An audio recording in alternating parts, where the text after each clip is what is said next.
Hey, what's up, everybody?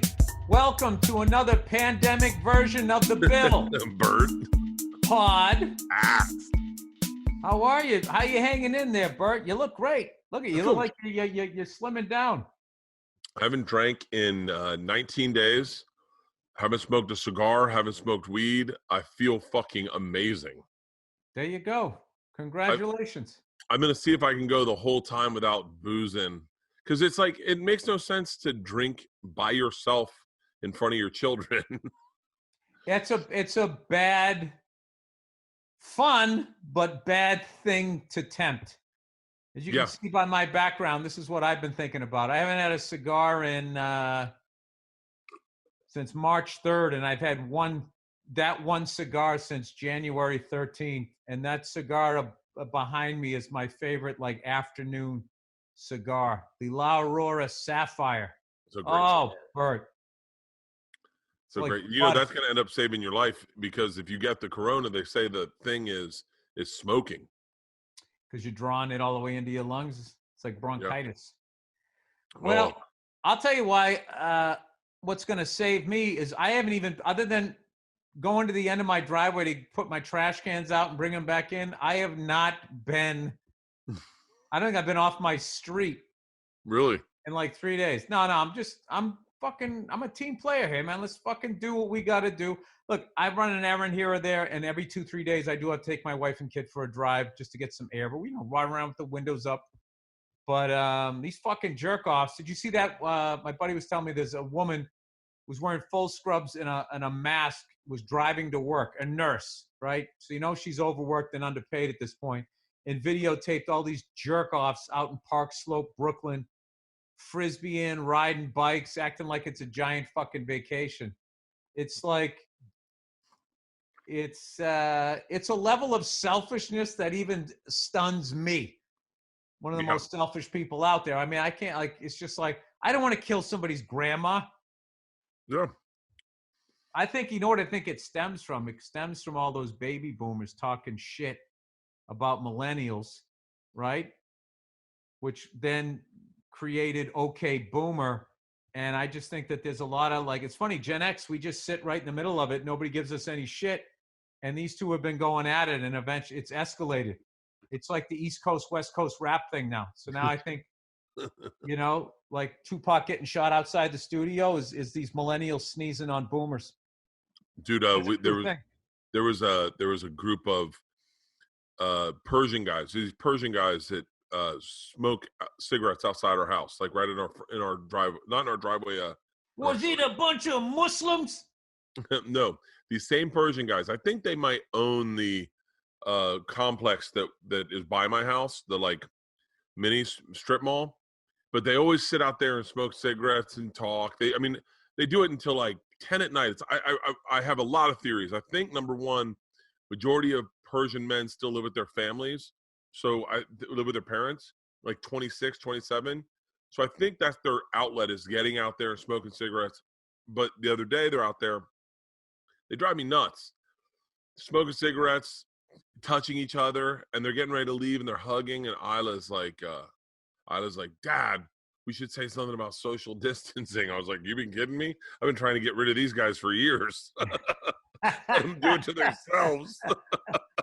That's it. Hug it out, guys. Hug it out. Yeah, you missed one. Dude, all I thought about that whole story, well, I didn't even think Corona. I just thought of having one of these cigars behind me and joining in. What are you guys talking about, fellas? Oh, I had to rearrange my humidor. I haven't smoked a cigar, but I have all these cigars that I got on the road from the bus. And so I wanted to put them in my humidor at home. So yesterday was my time to organize, and I'm looking at these fucking cigars, and I'm just so tasty. Oh, I mean, and then I got these little ones that Bobby Kelly gave me. They're like little tiny ones, but they're aged. They're like 10 years old, you know, the little tiny ones. And I was like, I could just puff on one of those. Oh, God, I want one so bad. Dude, goes great with a cappuccino. I just made a little cappuccino. What's up, dude? You know, I never gave into the coffee thing. I was really about to say, you're not a coffee guy? No. I will every once in a while. I don't even know why. I just think because so many characters in a movie that I liked were sitting outside, the mafia den, drinking a little cappuccino. Every once in a while, if I'm going to have coffee, I'll actually have a cappuccino because it's not a lot. And I have a buddy of mine, like most of my buddies, Scotch guy, cigar guy. His cigar thing is he has one in the afternoon and he has a little cappuccino with it. I'm just like, that's That's a definitely buzz. I know, and you cannot do that at night. No, no, Yeah, no, no, no, no. yeah, no. Dude, I'll tell you what, one of my favorite things in the world, my dad got me on this. I called my dad up one morning. I used to have a bit about it. I called my dad up one morning. I said, what are you doing? He said, coffee and a cigar. I said, it's like fucking 7 a.m. there. And he goes, yeah, I know. What are you doing up this early? I was like, but I remember thinking the joke was, I told him I had a dream. And he was like, you still dream? It's a true story. And I go, yeah, I dream. I go, you don't dream? He goes, no, I don't dream. I'm a fucking man. But he was having a But I gotta cigar. be honest, I kind of like your dad. All the stories you tell me, I like the guy. I mean, I My never dad, needed a hug from him though, but it would be tough sounds getting a like hug. the kind of guy I want to hang out with. You sometimes you'll say on the phone, all right, Dad, I love you. And I go, okay. He loves you. We listened to Paper Tiger on our golf trip to Pebble Beach. This is Like, what you do when you tell him that you love him. And you go, okay, I love you, Dad. And he goes, okay. And just be like, all right, you big softy. Okay, cupcake. Just keep doing that. You'll break him down. my dad's like you. You and Joe and my dad are all similar men in that my dad's pretty like We're bald. regular, doesn't bald, but has a really soft spot for dogs. Like, I mean, my dad is like the kind of guy that like if he saw someone mishandling their dog, he'd get in the middle of it and be like, whoa, what the fuck? Like, I was thinking about that today because I remember hearing my dog's driving me fucking nuts. We have a new dog. And I remember you telling a story. I must have been on a podcast or maybe in a special about your dog never liked anybody. Oh yeah, no, yeah. Well, no, my dog, the wiring was wrong on her, and once she bonded with her new owners, she's like, "All right, you guys are taking care of me. I'm down with you guys, and everybody else can go fuck themselves." That was the problem. So, my trainer who now has the dog actually sent a photo the other day. He's had the dog since December of 2016. Wait, when did you get the dog? What kind of dog was it? April 2009, Blue Nose Pit Bull. 2009. I'm trying to put that in perspective. So we had her a little over. You're single. You're single at the time. No, I was living. No. Nia got the dog. That was the joke. Like we were, believe it or not, FaceTime and Skype that existed in 2009. Seems like ancient time ago.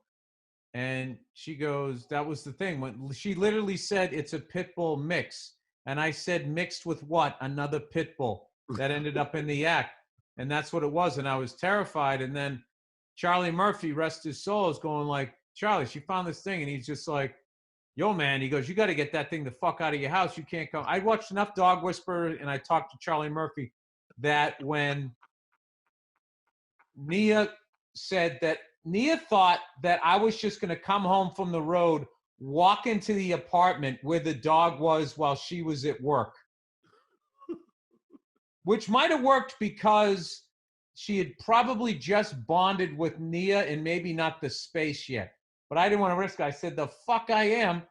I go, you're putting that thing in the back of the hatchback, put it in the parking garage so the dog's okay. She checked on it, And I go, I will meet you at the bottom of the stairs, and then I will walk up in front of you guys, pack leader shit, and then into the house. And then we were fine. The dog was a little weirded out by me, but I had really chill energy.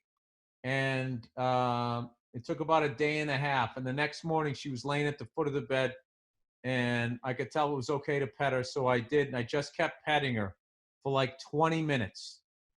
And then she was more and more relaxed. 20 minutes goes by. And then after 20 minutes, she rolled over and gave up the belly. And then I knew I was in. And then I go, okay, she's accepted me. I go, now I got to take her for a walk. And then we went out for a walk. I went on like an hour-long hike, and we sat together and everything. I was totally chill. And I just, just kept giving her affection and all of that. And within 2 days of that, that thing was just like, wanted to sleep on my head every night. I miss that dog so much. Like I still like remember everything, like everything that made her like get all wound up. The games I used to play, the thing's breath, the whole thing. That was one of the biggest heartaches of my life.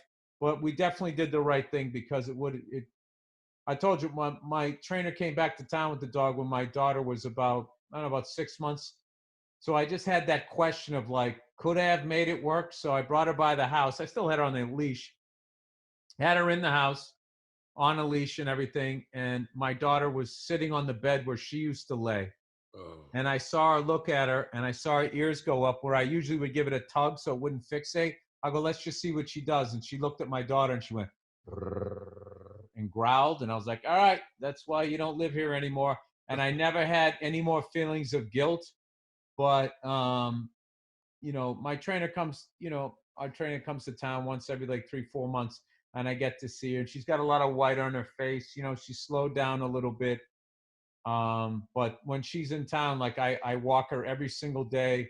I always take her for a walk, and there's always that sadness when I have to, give her back up again. But I don't know. I love that dog, man. And she's like me. She's trying. She's a mess. She's trying. She's trying. So like right now, if I had that dog, it would be laying on the couch with me. And we'd watch TV, and it would have its head right here and its paw across my chest. Thing would literally snuggle. Yeah. It was the most lovable dog. It just couldn't get along with anybody else, and it was it was not a good scene. Is that the only dog you've had?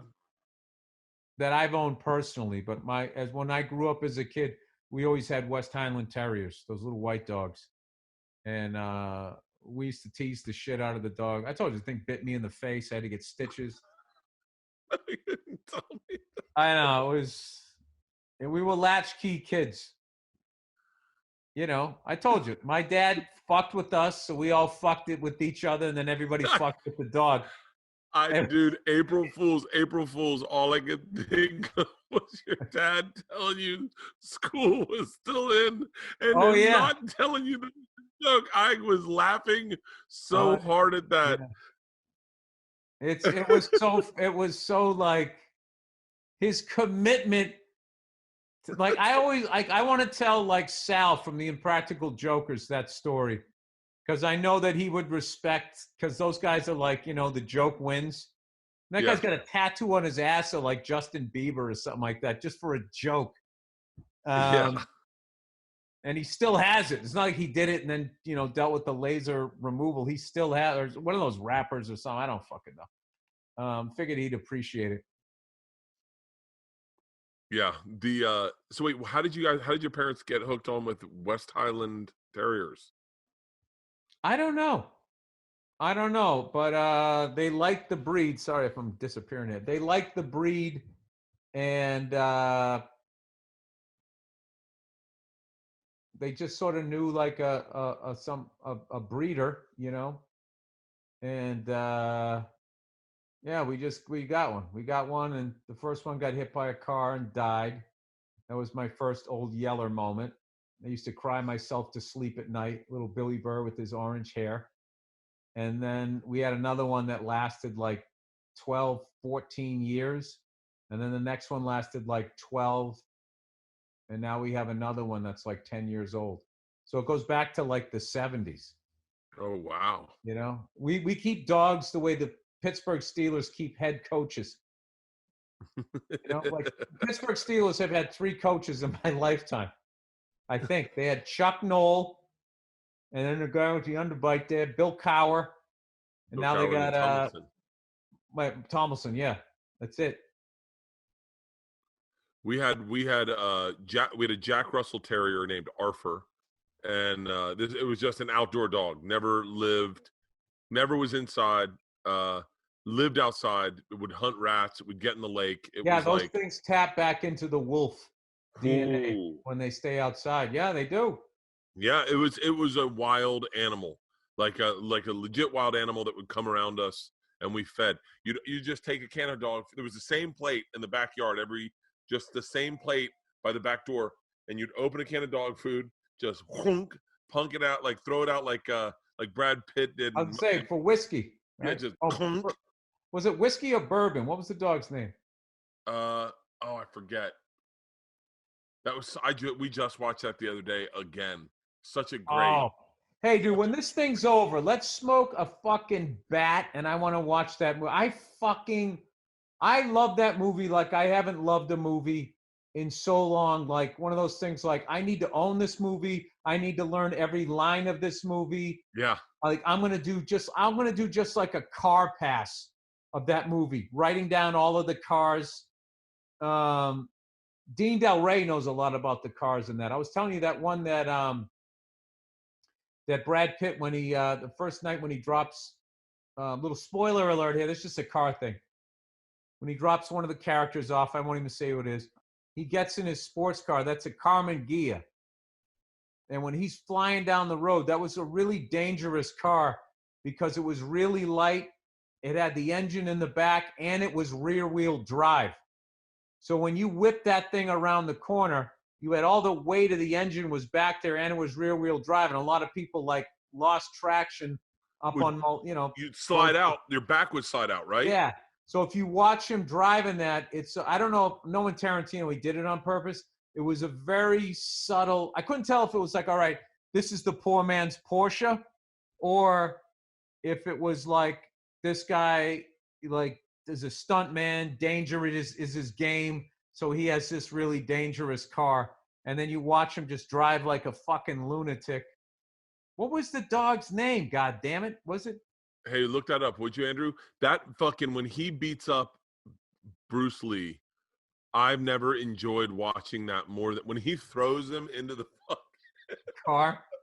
I mean, that was I like it. But my hands are registered weapons. That means if I kill anybody, I will go to jail. He goes, anybody goes to jail if they kill someone in a fight. It's called manslaughter. I just fucking, I mean, Dog's name is Brandy. Brandy. That's what it was. Yeah. Brandy. So I'm going to tell you something. I think Tarantino, this shit that he's doing, these movies where he's fucking with history and all of that, retelling it and all that. Oh. I don't think people are going to fully get how great that shit is until like he's going to be like in his 70s or 80s. And then they're going to give it up for him. Because my favorite thing was when the family of Bruce Lee was, because like the family of Bruce Lee, like I guess, when he was saying I could beat Muhammad Ali, his wife or somebody came at Tarantino and said, he never said that. And then Tarantino was like, he absolutely did. You said it in the autobiography that you wrote about him. He's like, I got that from you. I got this idea from you. So, and I just loved like his whole fucking thing where he's like, people like when you go to write a movie, they're like, you can't do this, you can't do that. And he's just like, wait a minute. I can do whatever the fuck I want. It's just like, yes. Can you imagine if more directors with Tarantino's talent just did whatever the fuck they wanted? Oh yeah, that would be fucking amazing. It would be amazing.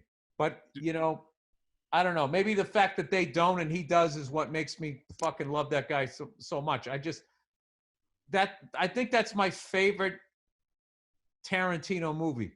I think it is. I don't know. I'll tell you what. I'll tell you what's a little interesting footnote to that movie. We went and watched it in the movie theater. The girls wanted to watch it. My daughters watched it in the movie theater. And at the very end, and obviously I don't think we're past the spoiler alert for this movie. But at the very end, when Leonardo DiCaprio meets Jay Sebring at the bottom after everything's happened, and he says, "Hey, what's happened?" Isla and Georgia, we get out of the car and they go, "Why would they even put Margot Robbie in the movie?" And I go, "What?" She's like, "What? Like, what were those characters for?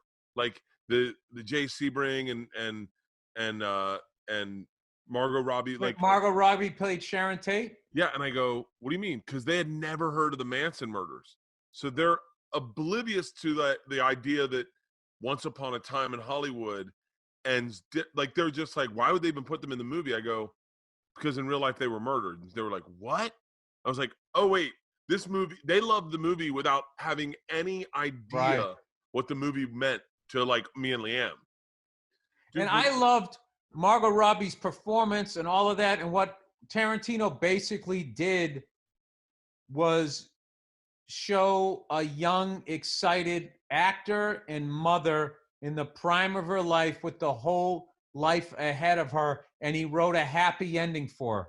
Yeah. And so many critics missed that with that bean counting of like. How many lines did she have? I mean, it's like, can you even write a movie? Do you even know what the fuck you're talking about? And then not only that, it's like if they just got over that fucking horseshit, if they watched her performance, what she did with so few lines.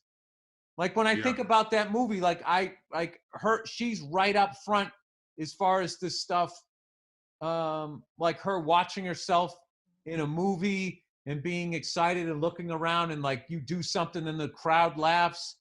It's just like, I don't know if you ever been to like a premiere where you got a couple of lines and something. Like the lack of control after being like a comedian where you can just say what you want, and if it doesn't work, you can adjust your performance, speed up, slow down, fuck with the crowd, bail on a joke. That shit is just locked in, and it's like, all right, here it comes. Like it either works or it doesn't. It's like, fuck, it's really a nerve-wracking thing. So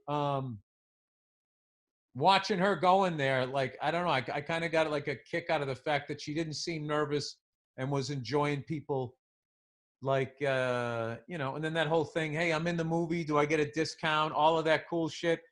I love that he takes all that time with those. And I didn't find the movie long at all. No, not at all. And I think it's Leonardo DiCaprio's best performance. I love when he's complaining, I'm paying property tax up the butt. And then when he's got the margarita mix thing and he looks out the window and he goes, bunch of fucking hippies. I got to see it one more time because I don't think anybody ever says hippies without fucking in front of it. I think it's always fucking hippies the whole time. And then he also, the Manson family had like such this mystique of evil and mind control and let's, overthrow the government. And he just reduced them to, I think, the truth.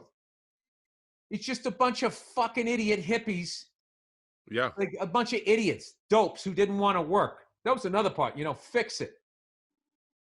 Get a fucking, he throws the job. Like, come on, man. I mean, there was just so many moments in that where I just thought there was a lot of stuff in that movie that pertained to today and people's like sense of entitlement, which you're seeing in this pandemic. The fact that fucking assholes, after all this, let's make this a safe space. That whole fucking generation chastising us. Let's make this a safe space. Oh, I didn't even think about that. I didn't even doesn't think affect about that. them. They don't give a fuck. They're out there running around. Not all of them, but I'm just saying. I don't know. I take that back. That's too much of a broad brush. It's not everybody. No, but I love broad brushes. Broad brushes are the best. I like when someone just goes. It's easy to fill up the canvas. A couple of swipes and you're done. Yeah. What's the topic? Hey, what is that? Done. I love a good broad brush. Unless that should be a segment. Okay, you give me a topic and I'll take out the broad brush. Go ahead. What do you got? No, come on, man. The things I'm thinking are fucking horrible. Liberals say, conservatives saying that this is a liberal disease that they're doing to take down Trump. Oh, Jesus Christ. They're a bunch of fucking morons. The problem is their loafers and their ties are too tight. It cuts off the oxygen to their brain, so they don't take the time to realize that this actually came from China, who's not an ally of ours. Everybody knows somebody over there went down on a bat. It got in his throat, and then he sneezed on a tourist. That's what the fuck happened. Okay? If these goddamn people would stop giving fucking head to bats, we wouldn't even be in this situation. This has nothing to do with Trump. Broad strokes The with Bill second people Burr. stop fucking going down on bats, this thing ends. All right. I love broad strokes with Bill Burr. These motherfuckers brushes. are going down. Fuck you. You're going down with me. I got to give you a topic. Skinny jeans that still hang off your ass. Here's the problem with white people.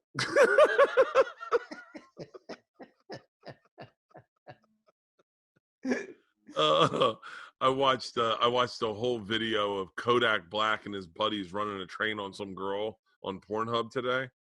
Ooh, it was aggressive. Kodak Black. Kodak Black's a rapper. I was going to say he's a rapper, right? Yeah, he's in jail right now. They're talking about freeing him because they let go of Tekashi 6ix9ine. So T.I. was like, you guys need to. I thought that 6ix9ine guy died. No, he's out. He's out. Oh, is he the guy who snitched on everybody? He snitched on everyone and he's out. Donnell says he's going to have the biggest album of the fucking century. Who? Tekashi 6ix9ine. Donnell says black people never did. By the way, this is me really broad stroking whatever Donnell told me. He's like, black people don't Donnell represents all black people during the broad stroke, just during the broad stroke segment. During the broad stroke segment. Donnell said, black people don't fuck with Tekashi 6ix9ine. It's just white kids. And white kids are still going to buy his music because they don't give a fuck about snitches. All right. Yeah, okay. This is what I feel about black people with snitching. Everybody acts like they're not a snitch. You know, the way Italians in the mob act like they're not snitches. But when push comes to shove, you know, and you know you're not going to get that Goodfellas 2-bedroom apartment that they got in jail. You're going to have to fight off people trying to stab you with the sharpened toothbrush and getting fucked in the ass. I think most people roll. I think so. I would love to know percentages of people that snitched. You know what's fucked up is I've talked to a couple cops and they actually respect the guys that don't. It's so weird, even though it makes their job. Well, there's that thing where if somebody snitches, you're excited because it helps your case, but you kind of look at the guy like, ugh. Yeah, it's like chicks that were easy to fuck. You're always like, oh, I should have had to fight. The broad brush segment, evidently. Anytime it was easy to fuck a chick, I was just like, if I did it that easy, I guess everyone did it. Oh, then that might be low self-esteem. Oh, it's definitely low self-esteem. Yeah. I just was picturing you like fucking 3 days later with that crab's comb, just brushing out your shit. Never had crabs. Never did either. I had the clap once, but never had the crabs. Never had crabs. You know, something. Speaking of crabs, I don't like you know what I don't like shrimp. Really? It's just the fact we're talking seafood here, right? Yeah, we now are. The fact that I have to devein the fucking thing and get the shrimp shit out of it, and the amount of shit that says is deveined, it is not. I still, when they say it's deveined, unless I see that thing split on the back, I don't fuck with it. But like the fact that, okay, now I took it out, but the shrimp shit was still touching what I was going to eat anyway. Yeah. Like I don't eat chitlins. You know, why am I eating the bite-sized version of this shit? I don't want to eat anything that touched the animal's shit. We were just watching Valerie Bertinelli peel and devein shrimp on Cooking Channel as like a segment of how to do it. And the girls said, you have to do that when you eat shrimp. And Leanne goes, nah. I go, whoa, hold on. Yeah, you do. Yeah, you do. She goes, no, you don't. And I said, no, you definitely do. She goes, I've never done it. And I was like, I will never eat your shrimp now. Yeah, it's so gross. Oh, hey, I by love the shrimp. way, Valerie Bertinelli, I had the biggest fucking crush on her. And then I lived vicariously through Eddie Van Halen, like fantasizing, like, what if I had brown hair and wasn't a freak and I could play guitar in the band? Valerie Bertinelli was Valerie Bertinelli. so Valerie fucking Bertinelli hot. Was, dude, I think saying she was so hot is disrespectful. You're right. You could marry her. Valerie Bertinelli still is hot. Oh, yeah. Do you know? I hope this isn't slanderous, but do you know who I had the biggest crush on all through fucking high school and college? Let me. What years? What years? 90, probably 95, 96. No, 95. wait, no, I'm sorry. No, I'm sorry. or I'm sorry. movie? 89, 89. 90, Oh. 91. All right, TV or movie star? Movie. Movie star. Melanie Griffith. No, my age. Your age. Then. Married to a guy we know. It wasn't Veronica Corningstone, was it? Whatever. The lady from Love and Marriage.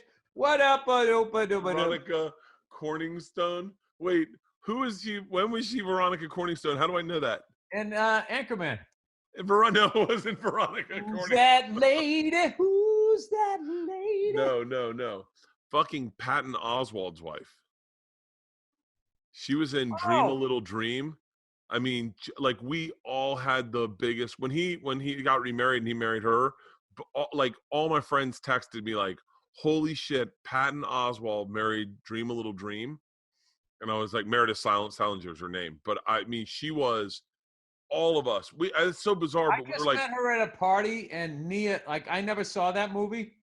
Dreamalina. That sounds like there's a lot of singing and dancing in it. Like, no, there was a little bit. It was a beautiful movie. It was a great fucking movie. Was that one that dude who says he got touched as a kid? Was he starving? Corey Feldman, Haim, Meredith Salinger, and what happened was they trade places with an old couple, like the moon shifts. The wackiness ensued. It's so fucking good. It's so good, and we must have watched that every night when we got done partying. We'd go back to the dorm and watch that movie, and it was a bunch of dudes, but we loved that fucking movie. That's a weird movie for you to like. I know, right? Bizarre. Like Weird Science, where they made some hot chick they were all gonna bang. I mean, Kelly LeBrock is next level. Yeah. At the end of that movie, when they pan up and she's in the coach's outfit. I don't remember that. I just remember Chet. Yeah. Bill Paxton, rest his soul. He's dead. Is that his name? Bill Paxton? Yeah, Bill Pullman's still alive. Bill Pullman's still alive. Bill Burr's still alive. Bill Paxton is dead. I met him one time at a party. He was the nicest fucking down-to-earth dude, man. How did Bill Paxton die? I think it was one of those medical things, like, huh? It was during surgery. Oh, I thought he went in for a routine surgery. What did I say routine? He went in for a surgery and he died of complications. And he did Marin and Dean's podcast like the week before. And he talked about, going into it. Wow. Good God, dude, man. That right there, broad brush time. That's why I never go to doctors. Don't ever go to a doctor. Don't ever bring your car into the mechanic. They're just going to find something which leads to something else. Yeah, man, just routine surgery is scary as fuck. Yeah. So, I don't know. We got to do some ad reads here. Let's do some reads. Hey, Bill, when was the first time someone told you were losing your hair? Bobby Kelly in my apartment, and he was excited because he was losing his hair. He's like, dude, you're losing your hair. I know another guy who said it to me who then got the staple gun hair plugs. So now he always has to comb his shit down. Who was that? I can't tell you. What does his name rhyme with? No, I can't, because you'll guess it and then you'll say it. Well, 66% of the men start losing their hair by the age of 35. And once you've noticed this thinning, it can be too late. If it's moving backwards, if you're seeing bald spots, the best way to prevent more hair loss. What if it starts back here? That's when you see a bald spot back here. Oh, that's when you're surrounded. Yeah, that's when you can. If you still have something there, you can do something about it. You're fighting a war on two fronts there. I'm losing it everywhere right now. When I start growing my hair out, I start realizing how thin it is. Ooh. My point is, you know what you need? You need for hymns For Hims is one-stop shopping for hair loss, skincare, sexual wellness, all for men. It's time to write a new chapter in your life, one which you have hair. Hims is helping guys be the best version of themselves with licensed physicians and FDA-approved products to help treat hair loss. Not snake oil pills or gas station counter supplements, prescription solutions backed by science. Hims was created by a guy who knows, very wisely, some men's health conversations are much easier to have online than in person. When I started there's something wrong with my dick. I had to go in 1994 to a doctor and tell them I was losing my hair. And the doctor said, no, you aren't. I can't prescribe you anything. And I was like, oh, great. So just because you don't see it, because you're fucking 50, I don't. Okay, cool, man. Thank you. That's not going to happen anymore. No more awkward in-person doctor visits, long pharmacy lines. For Hims connects you with real doctors online, which could save you hours. Hey, doc, I think I got AIDS. No, you're fine. It's just a cough. Who the hell was this guy? Tampa strip mall doctor? Jesus, Bert. Is he the same guy who gave you your fucking gold teeth? Yeah. Fucking ice road trucker. Go ahead, finish reading. Completely confidential and discreet. All you got to do is answer a few quick questions. A doctor will review, and they'll determine if it's right for you and prescribe you the medication to treat your hair loss that is shipped directly to your door. Right now, our listeners can get their first month for free. You can get started with your first month for free. Go to forhims.com/BillBert. That is forhims.com/BillBert. Prescription requires an online consultation with a physician who will determine if the prescription is appropriate. Offer valid if only prescribed. 3-month minimum subscription. Additional restrictions apply. See website for full details and important safety information. Remember, that's forhims.com/BillBert. All right. Simply Safe, everyone. You know, $2,316. $2,316, according to the FBI, that's the average dollar loss from a single break-in. For real? It can derail you financially. So here's my advice that was written by somebody else. Protect your home with Simply Safe. They're my go-to guys for home security. They're masters of protection. Simply Safe protects every doer, window, and room with 24/7 professional monitoring. The entire home? Huh? The entire home? The entire home, front and back. The way For Hims handles your hair loss on the back of your head and in the front, they do the same thing. It's like hair plugs, but with security. Simply Safe protects every door, window, and room with 24/7 professional monitoring. You get comprehensive protection for your entire home. Outdoor cameras and doorbells alert you to anyone approaching your home. Hey, we said we didn't want any. All right? You can see them coming right up. Entry, motion, and glass break sensors guard inside. They make it easy on you. There's no contract, hidden fees, or fine print. It's won a ton of awards from CNET to PC Magazine. Has Bobby been on the cover of PC Magazine yet? To The Verge. The Verge? To The Verge. Prices are always fair and honest. Around-the-clock monitoring is just $15 a month. That's 3 times less than the other guys. Just $15 a month. Plus, there's no contract. Check it out today at simplysafe.com/BillBert. Get free shipping and a 60-day risk-free trial at simplysafe.com/BillBert. simplysafe.com/BillBert. This podcast is also brought to you by Manscaped. Manscaped is the only men's brand dedicated to below-the-waist grooming and hygiene. I have been trimming my junk, I would say well before it was known as being what was the term they used if you shaved your junk, Bill? Gay? When I grew up, you had your pubes were your pubes. If you trimmed them, they're like, "What are you, a fucking male stripper, dude? Huh? You out there sucking cock?" It's just like, no, I'm just trying my hygiene. What do you care what your balls look like? What are you doing, a photo shoot on your taint? That's not the word I was looking for. There was a lot of questions in the Boston area. What are you this? What are you that? It was all negative. Well, luckily, Manscaped's forever changing the grooming game with their Perfect Package 3.0 Essential Kit. The perfect tool for your family. Perfect package. What are you, swinging your legs over the fence? Huh? I hope you're not talking about my package. Metrosexual. That was the word I was looking for. Metrosexual. What'd you call me? The Perfect Package 3.0 kit comes with a new and improved Lawnmower 3.0. Waterproof, cordless body trimmer. Lawnmower, now the lesbians. And tons of liquid formulations to round out your manscaping routine. The third generation trimmer features a cutting-edge ceramic blade to prevent manscaping accidents. You ever have a manscaping accident, Bill? Oh, boy, did I. Oh, my God. I did it one time, and then I met a hooker, and she gave me a hand job after she put on hand sanitizer. Let me tell you, I did not enjoy that. Still charged me full price. Well, that's not going to happen to you guys. Because right now, millions of balls are about to be nick-free thanks to Manscaped advanced skin technology. And, of course, let's not forget about the crop preserver. I got CBD oil on my balls yesterday. I gotta tell you that story. You got to get through this ad, though. I got to tell you that story. The crop preserver is an anti-ball chafing deodorant, anti-chafing ball deodorant moisturizer. You already put deodorant on your armpits. Why not put some on the smelliest part of your body?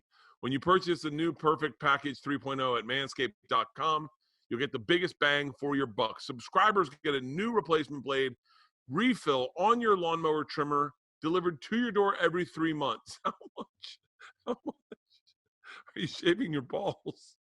Yeah, how sharp are your pubes, dude, that you're wearing out a blade every 90 days? Dude, that's like a number one draft pick that just can't stay healthy. Make sure your trimmer always stays fresh and clean. For a limited time, subscribe. Come on, Bert, you can do it. For a limited time, subscribers get not one, but 2 free gifts: the Shed travel bag and the patent high-performing anti-chafing Manscaped boxer briefs. This is the perfect package for your perfect package. Get 20% off plus free shipping with the code here at manscaped.com. Do yourself a favor and always use the right tools for the job. Get 20% and free shipping with the code BillBert at manscaped.com. That's 20% off with free shipping at manscaped.com. Use the code BillBert. Your partner, your bodies, and your balls will thank you. God, all right. Damn. So I've been playing a ton of drums, and I'm not a young guy anymore, so my hands were bugging me a little bit. So I put some CBD oil on it because Dean Del Rey told me, from years of riding a motorcycle and working the clutch there or whatever, like he used to have this pain in his hand, and he put that CBD oil in and cured it. So I did it, and I was going to go out and play drums, but then I had to take a leak, and I wasn't thinking. I had it on my hands. I touched myself, and all of a sudden my balls started feeling really cool. Right? And I started laughing, go, oh, wow, like I did a practical joke on myself. And just, like when you take an edible and you think like you've reached the height and then it goes to another level, that's what was happening with the CBD oil. I guess the skin is really thin down there. I have no fucking idea. Maybe that's why it hurts so much when you get kicked in the balls. But like, it just kept going to the point I had to abort going to play drums. I had to get in the shower. And then my dumb ass, I'm washing them with my hands again. I'm like, what are you doing? Now it's all over the undercarriage. So then I had to take a loofah and put it in that and then do that. And then I had to throw out the loofah. Oh, that's fucking Be careful with your CBD oil. But I got to tell you, my balls have never felt better. Dude, it was like winter green, like somebody had a double mint gum and just fell asleep breathing on my balls for a second. Then it went to another level of freshness that I wasn't prepared for. I remember being in high school and having pulled my groin, and I put Bengay on my groin, and then you move over a little bit to the left. You're like, fuck it, let's rub one out. Little. Oh no, you didn't. Oh, hardcore, and it got cold, then hot, then on fucking fire. And there was you put water on Bengay and it just gets hotter. Dude. So wait. So did you get in the fucking shower? What did you do? Got in the shower and to the point where I almost got my parents. I was like, I need help. Like I might need to go to the hospital. It was fucking rough. That was the worst I've ever felt. It's so weird. Isn't it weird that you like your fucking groin can take it? Yeah, And then one house over where your literally junk is. right next door. I It's remember like they lived on the other side of the world. we were in Alaska. We were doing a show for Travel Channel, and the next day we were at dinner with this girl Lonnie, who was my this woman Lonnie, who was my producer, and she was talking about getting punched in the nuts and about nut skin, and I said it's funny, you can pinch nut skin and it doesn't hurt. Like you could pinch it, it's like your elbow skin. Like when you pinch your elbow, you don't feel it. You can pinch your nut skin, it doesn't hurt. She went, really? I said, yeah. She goes, it probably hurts more to get hit on the dick. And I went, no. I said to her, and I was inaccurate. I said, no, I think like the head of your dick, you could hit it with a hammer and you wouldn't feel it. So the next day we're doing this snowball fight, and it's called Yugi Gassen. And this guy throws a snowball. He had been a minor league pitcher, and he throws a snowball, and I go to jump over it in the air, and I miss, and it hits me in the tip of my dick, and I thought my dick exploded in my pants, right? Oh my God. I'm panicked, but my hands are so cold, everything's so cold, and it's stinging. I can't feel it. I'm just reaching in my pants in the snow, rolling and groaning. I have a mic on too, and she has headsets. She's our director, and I'm just making sure it's still intact in my pants. And she comes right up next to me and goes, I thought you could hit it with a hammer.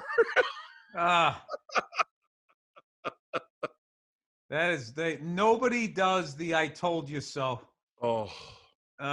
Like that. I thought you could hit it with a hammer. No, I was like, I was fucking you wrong. thought it was like had the consistency of like a mushroom. Yeah. Like I think you didn't realize. I don't know. It's a really it's a strange area that creates life, Bert. It really is. I remember someone telling me you can pinch your elbow and you won't feel it. I remember being like blown away by that. Like your elbow meat. I can feel it. Yeah, but you can pinch it hard as fuck. Whereas if you did that to your forearm, it hurts. Oh, that's right. You can. Yeah. Ah, shit. I would have fed that. My mother used to always grab me right behind here or the back of the neck. Ooh. Your mother used to do that? Like mothers drew blood back in the day. Oh, yeah. Spider bites. My mother one time, geez, I keep slouching it. My mother one time got so fucking mad at me. I did something, and she just grabbed me by my hair, picked me up by it. I literally felt like 1,000 hairs come out of my head. No, that's not why I went bald. It all fucking grew back, but I was like, is there a family picture of you online anywhere? Yeah, you got a bird on my shoulder. Huh? Do you have a family picture online? No. I don't understand you guys that put all of that shit out there. Don't you have fucking weirdos out there? No, like your brothers and your mom and dad, like from when you were a kid. Is that online? I don't think so. No. Like your brothers don't have like social media? Dude, we are the most antisocial fucking people ever. Dude, this pandemic has been going on for a month. My dad just called me.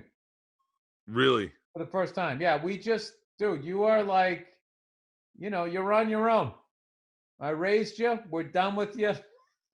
Wait, how old's your dad now? He's got to be 75? Something like that. Yeah.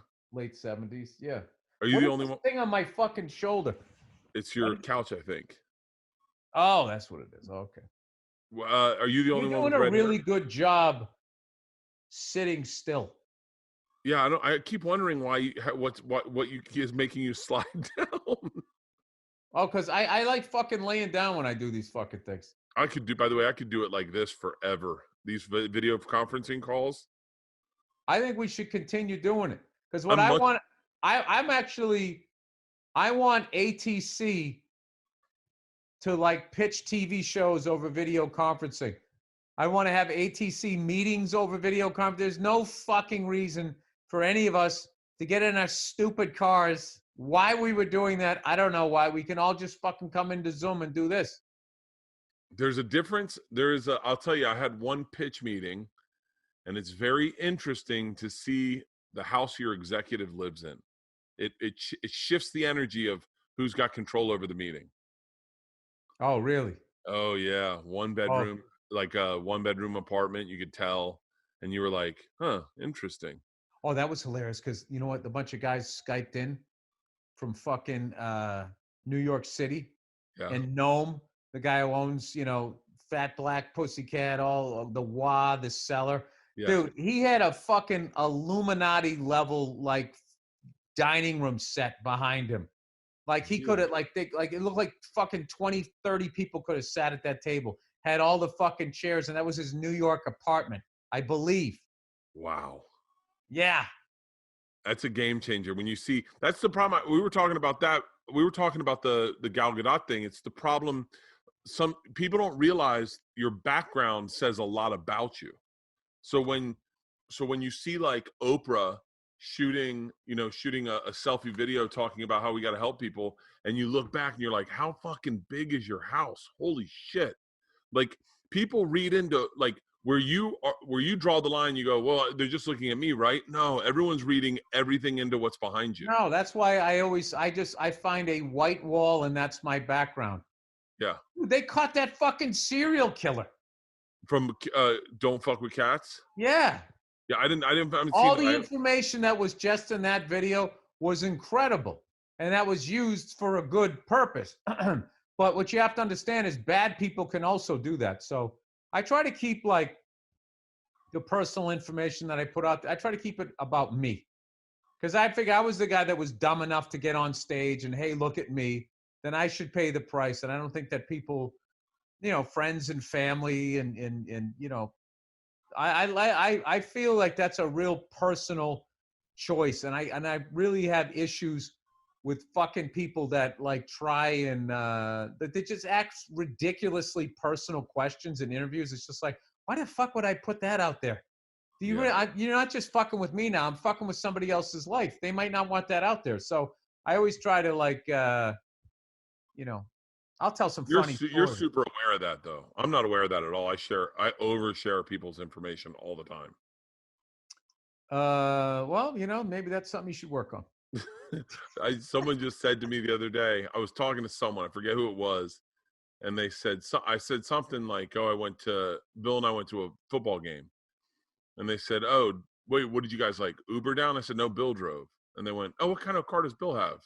And I thought, I'm not going to, I don't know if I want to share that. I don't think Bill wants his cars out there, in my head. And then I said, we drove another car. We didn't drive one of Bill's cars. And they went, oh. And they go, wait, where's Bill live? And I thought this is so funny. I said, I'll tell you this much. Bill, when I went to his house, gave me the wrong address. So I'm certain he doesn't want you to know the address.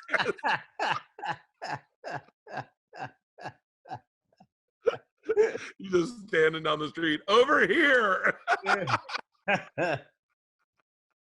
No, because then people hack into your phone, and then it just becomes like this fucking thing. And, like, it's safe for 99% of people. It's just that 1%, and I've had some issues with shit like that. And it's just, and other people have had issues, and, like, somebody I worked with had somebody fucking run into their house, and she's in a fucking closet talking to the goddamn cops, and they got there in time. It's fucking people are fucked. There's some fucking lunatics out there. Lunatics. Yeah. Look at all these fucking people licking fruit and fucking coughing on packages. There's some fucking disturbing people out there. Did you see that one dude get fucking smacked? He was coughing on shit, and some guy just came up and smacked him and knocked him out. Oh, yeah. That was great. Oh, an Asian dude, right? Came up and smacked him. And he smacked him he got Indian smacked. Like, you ever see the Indian guys smack people? And they do it fucking so good. Just, wow. Yeah. Doesn't hurt the hand, but the guy's out cold. Oh, like a nice. You know what that took me back to? What? When I was walking back from the comic strip. I lived on the Upper East Side, and I was walking along 3rd Avenue, and I went into this place to get something late night to eat, like a deli, but it was the bigger one. And I walked in, I just felt tension. And the Asian dudes that owned it were just standing on either side of this kid. And they were, like, sort of with the back of their hand hitting his chest area. And the kid was sort of standing there. And then they unzipped his fucking jacket, and all this food came out.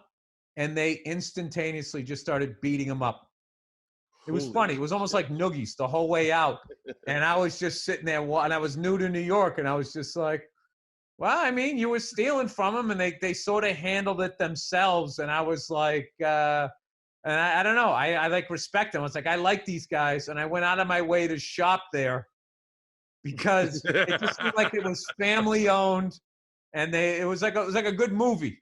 Like anybody Yeah. steals from the shop. Like, dude, I'm telling you, they saw him stealing. They went up to him. They gave him an opportunity. He didn't give it up. They unzipped his coat. And then the ass kicking, the second the first product hit the ground, there was still other products coming down that he had stolen, and they were already beating his ass. It was fucking great.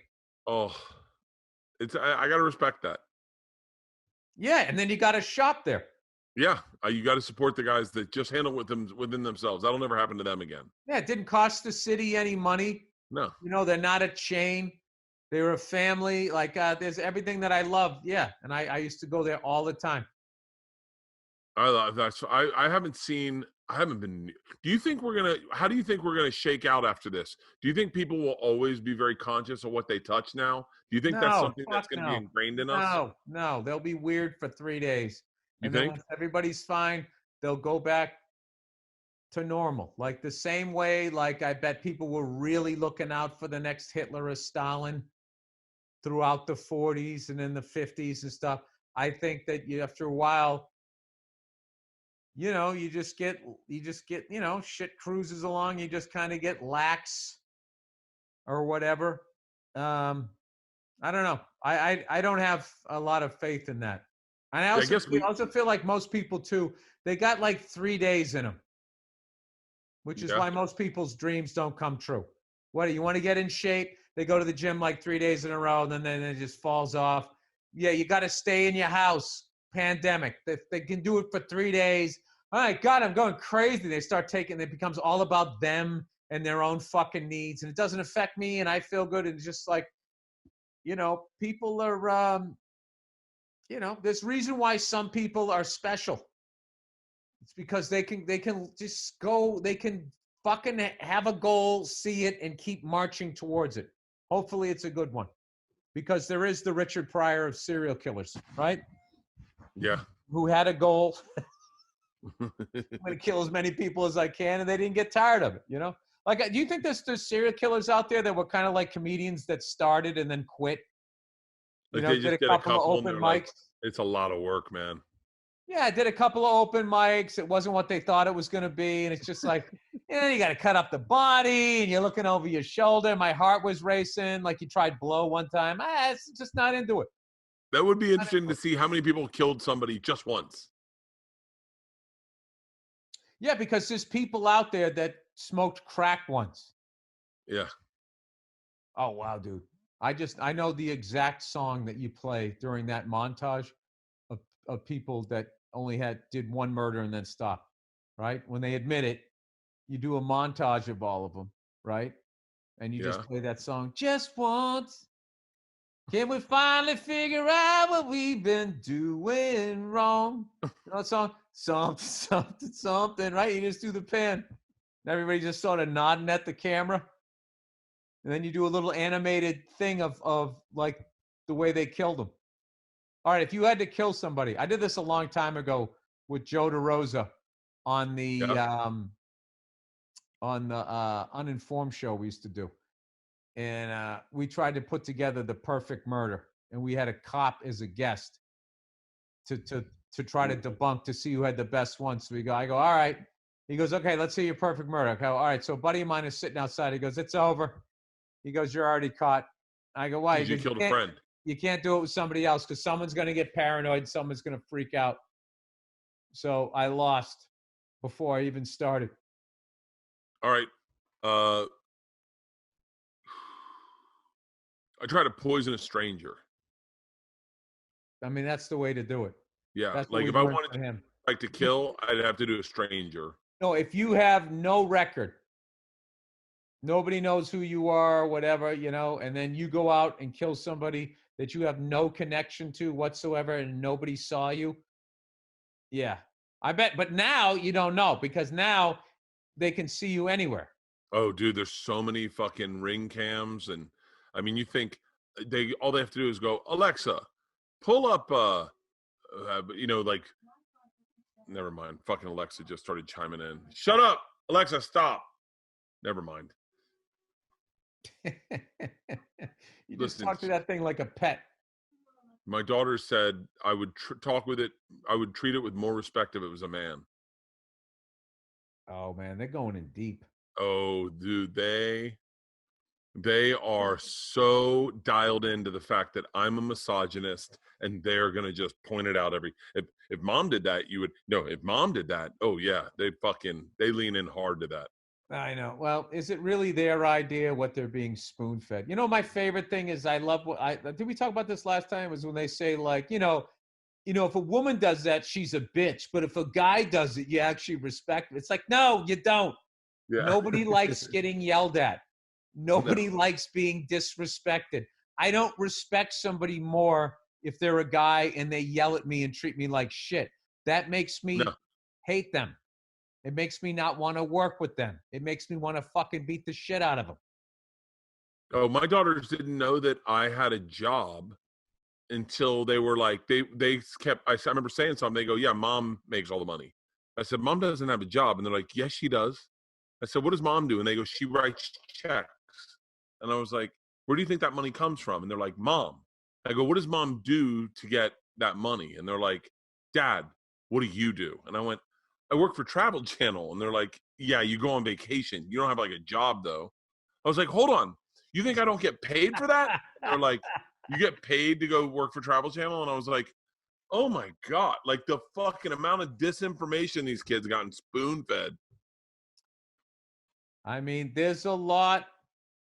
I gotta give it up to white women. They picked up the ball and have been running with it. And this pandemic's the first thing that stopped them. And they presented a reality that of a white guy's life that is just simply not the case. No. It happens. You know what I mean? It's just Yeah. like, yeah, there are white guys that can fucking, I guess, grew up on a yacht and shit like that. But like, they just don't, they're just doing that fucking thing where, I don't know. That is one of my most fascinating social things that I've seen in a long time is the oppressed white woman in the United States of America. Not saying that, there's not misogynistic guys, not saying that there's not sexism, but the level. I mean, it was like Roots level that they were painting themselves. And it's like, all right. Let's easy. Because that's the story. The story of slavery is the story in this country if you want empathy. So everybody tries to attach themselves to that. You can't say that word. That's like our N word. It's like, yeah, minus the slavery and the oppression and the continued getting pulled over for no reason and getting killed for nothing. Minus that, yeah, I guess that is the same thing. But nobody wants to say anything because they don't want to get in fucking trouble. There was a video I saw once. I was at the La Jolla Comedy Store, and I talked about it once on stage. But I was up at night, drunk, had a cigar, watching these videos, and I haven't been able to find it since. But the title was something to the effect of "Black Men Hitting Feminists," and it was basically should have been called "Test Your Liberal," because ultimately you had to watch an interaction where it was who was more oppressed. Now, in every instance, the black guy always had his hands up like, "Hey, it's my parking spot. Go fuck." And she was like, fuck you. And at one point, she just touched him too many times.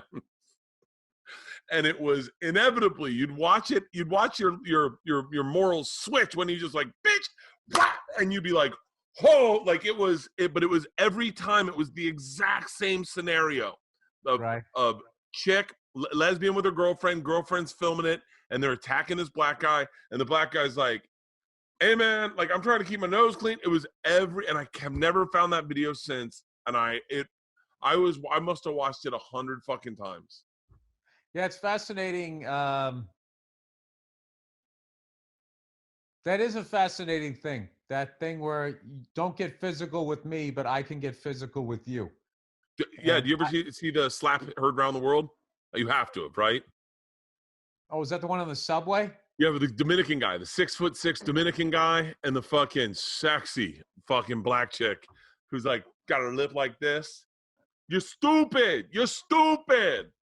You no one wears an 8-ball jacket anymore. Oh yeah. Oh my God. Oh, God, that video. That goes back to the.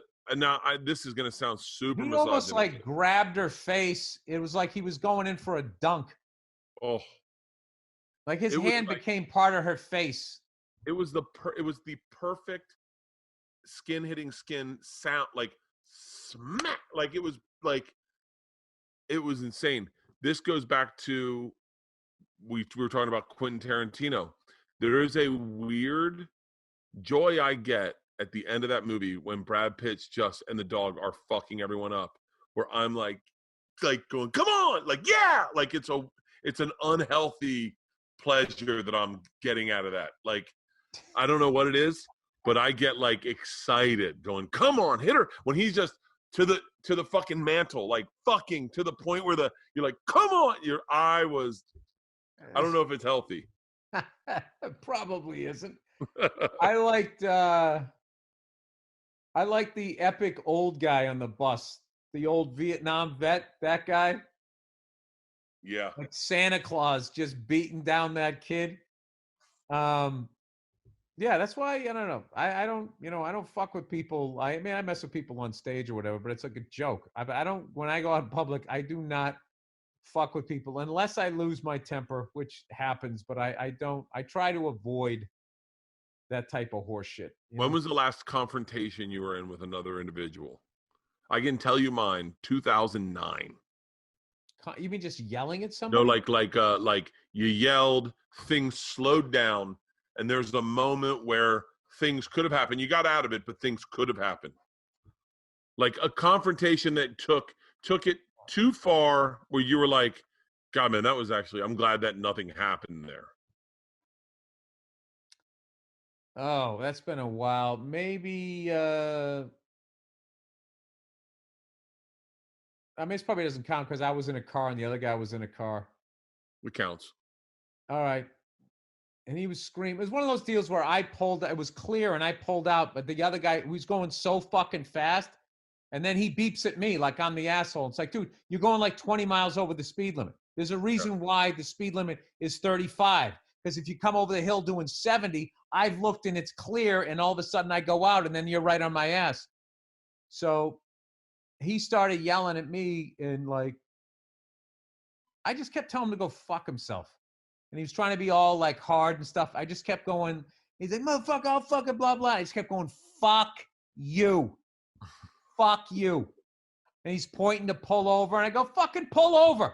I don't give a fuck. Pull over. I was saying other things too, and then he fucking pulled over, and then I was just like, wait, what am I going? Am I literally going to fight? Like, you get to a certain point where it's like, if you've made any money in life, there's no way to win a fight. No, you either get out and fight and lose and get sued, or you get out and fight and you win and then get sued. So no matter what, you're getting sued once they find out you have fucking money. And it's weird for the younger people out there. When you're 51, you can still feel like you're 27. Which I do. Like, I don't, dude, yesterday, oh my God, because I need to get some cardio because I can't go on hikes or anything. I'm trying to be a good person here, right? Yeah. So I went in the garage and I went to, jump rope for like, I'm going to do 3 2-minute rounds. I haven't skipped rope in like fucking 5 years. Dude, I couldn't even do it. I kept hitting my feet. I'm going, what, is there something wrong with the rope? Did I grow? My tooth, what the fuck? And it took me like, it was embarrassing. And then to get the coordination, then I got it going again. And then today I woke up, my foot was killing me. Both calves are tight. And I was just like, hey, you know what? Get out of your ego. You're too old to do this. Save your feet and calves when you have to run from a coyote. Don't fucking burn them out. Sitting out here skipping rope like you got a title fight coming up. So I've been doing great though, man. I've been jumping. I jump rope. I'm a pretty good rope jumper. I've heard that about you. But yeah, I've been running every morning. I do the same fucking thing. I get up, I have coffee, I come out, I get on the treadmill. I did 8 miles yesterday. Today I did 4, but I did them fast. Like I ran them fast. And then I get in the sauna, get in the pool, and then I just sit in my kitchen going, so what else are we doing today? Like it's Oh, like dude, 10:30. I've been doing a core workout and just body weight exercises, and I'd already like changed my diet before this shit really hit, Yeah. and I'm down 8 pounds. Wow. Yeah, no, but I'm eating like perfect. I got like a whole diet. Oh, you're eating good? I'm eating Oh like no, shit. I sent like I paid someone to put together a diet, and then I go. I did this before, and then I just cook all the meals, and I'm kind of loving cooking.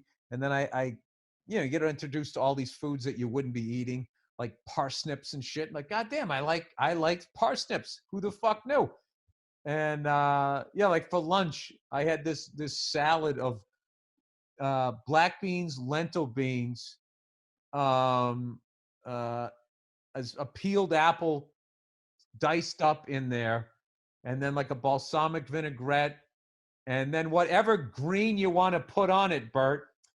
And I'm sitting there looking at this shit, and I ate it, and I actually really enjoyed it. And what I like about eating well is there's nothing like eating bad because you did the sugar salt rush of Yeah. this pizza or this fucking Ooh. dessert. You can never reach those heights, but once you get that sugar salt craving out of you and you're just eating healthy, like the high, like with bad food, the high comes instantly, and then you drop off. You feel like shit. With healthy food, you can kind of eating it and it's not exciting. That's the worst of feeling like shit. But then afterwards, your energy level, as you just fueled your body, that becomes like the high. So I'm trying, dude. I'm trying to get the fucking 6-pack back. I got to do something to focus so I don't go out of my mind being bored. So I'm down to like $172, and it just at this point, it just becomes all like it's like chemistry. So I just have to put together the right foods because I don't want to get any like lighter, maybe 170 or something like that. I just need to eat foods that fuel the body and then burn off.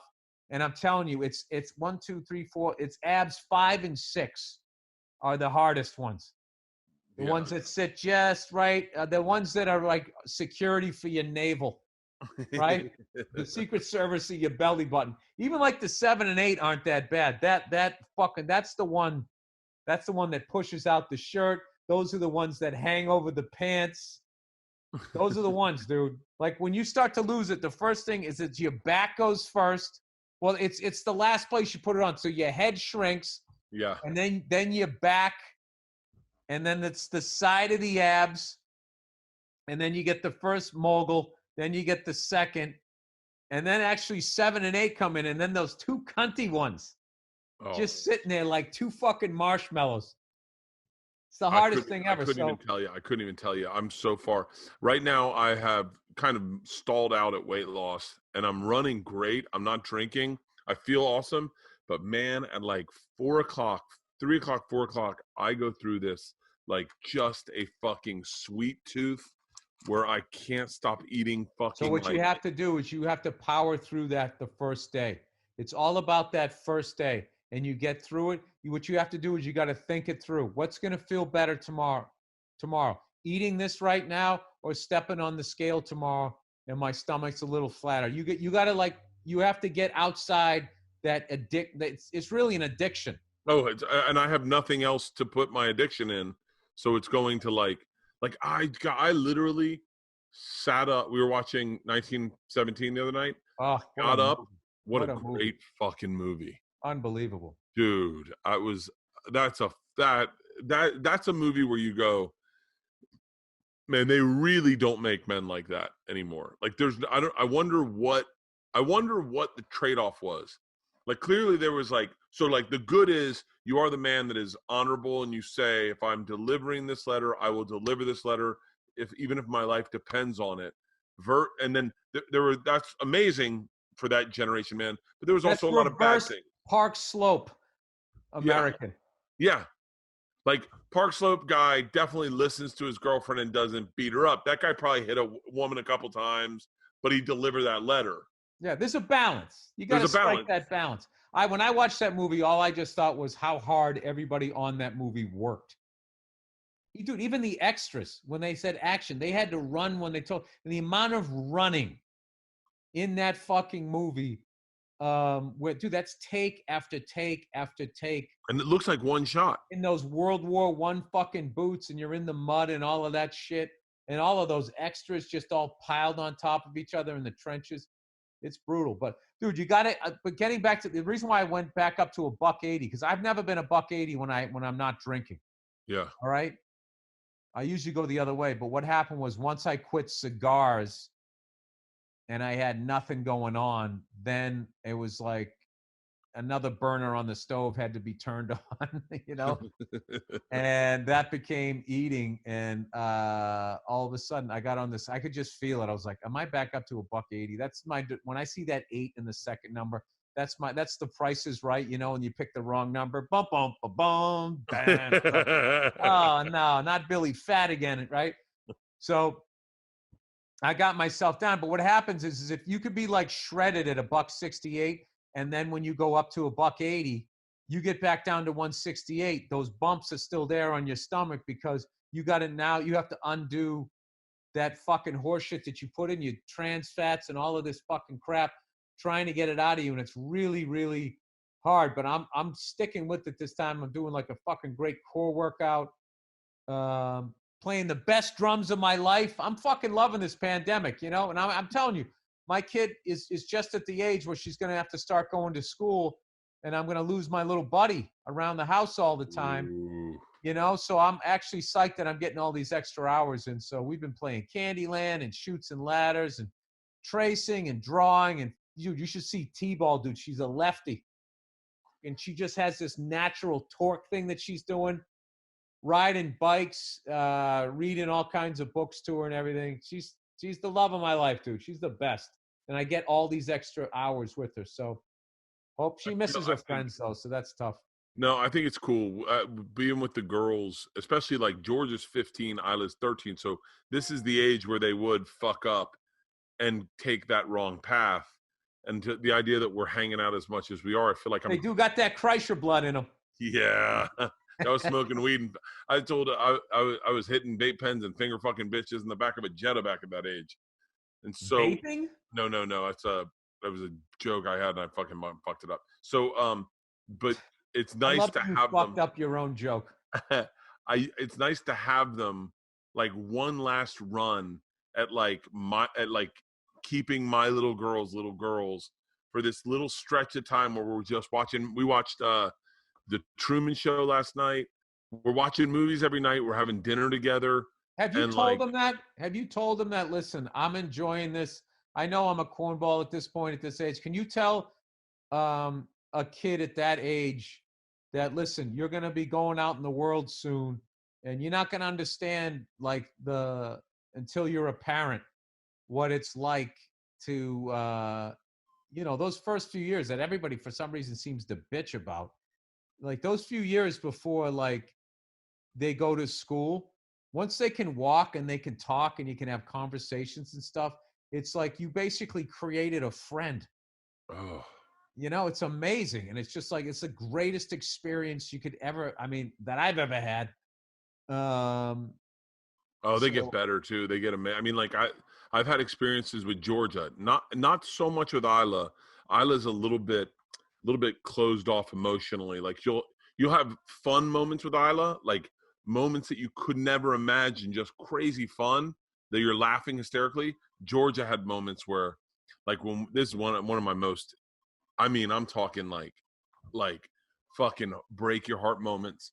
We're about to redo the house before we renovated, and we were tearing down the girls' room, and Georgia just was dragging her feet, and she wasn't moving her stuff out of the room into the pods. So we were like, come on, we're starting demo tomorrow, and we're kind of like hustling them, not realizing that there's a little bit of trauma that's going along with this. And Leanne goes, hey, go back into Georgia's room and tell her she needs to pack. So I go back. They had the bunk beds. I go back and I sit on the bottom bunk and I sit down with George. I go, baby, we got to pack this room up. And she says to me, I wish I could tell you exactly how old she was. She must have been like 5th grade, 4th grade, 5th grade. She starts crying and she says, the second they tear down this room, my childhood goes away. She goes, all my memories were made in this room, Daddy. I'm not ready to be a big girl yet. I don't want to be. I don't want to. She had the ability to say that at that age. Holy shit! She's crying, and Bill, and then she stops and looks at me, and she goes, she sees that I'm emotional. And she goes, "It's okay to cry, Daddy." And I just fucking bawled, and we just held each other, and we're sobbing, crying, and me, when I get emotional, I start to get angry. So like. I'm sobbing, crying. She's sobbing, crying. And I was like, fuck this.